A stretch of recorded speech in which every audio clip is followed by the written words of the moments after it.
আর একটা দোয়া শেখায় দেই। ইনশাআল্লাহ এই দোয়া করলে রিজিক তো বাড়বেই ইনশাআল্লাহ, আপনার যত ঋণ আছে ইনশাআল্লাহ আল্লাহ পাক শোধ করে দিবেন। বিশ্বাস করলেন না? এই দোয়া শিখাই দিচ্ছি, এই জন্য আমাকে হাদিয়া দেওয়া দরকার, স্পেশালি আমাকে এখন হাদিয়া দেওয়া দরকার। এটা গুরুত্বপূর্ণ দোয়া শিখাই দিচ্ছি। আলী রাদিয়াল্লাহু আনহু বলেছেন, কোনো ব্যক্তির যদি পাহাড়ের সমানও ঋণ থাকে, এই দোয়া যদি আমল করে আল্লাহ পাক ওই ঋণও শোধ করে দিবেন ইনশাআল্লাহ।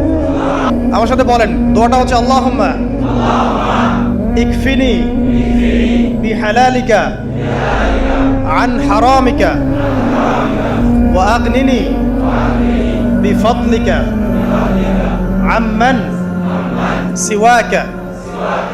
এই দোয়াটা ছোট না, এটা মুখস্থ করবেন, সেজদায় পড়বেন, নামাজের সেজদায় পড়বেন, আত্তাহিয়াতু দরুদ শেষ তারপরে পড়বেন, নামাজ শেষে হাত তুলে পড়বেন, যখন তখন শেষ রাত্রে করবেন।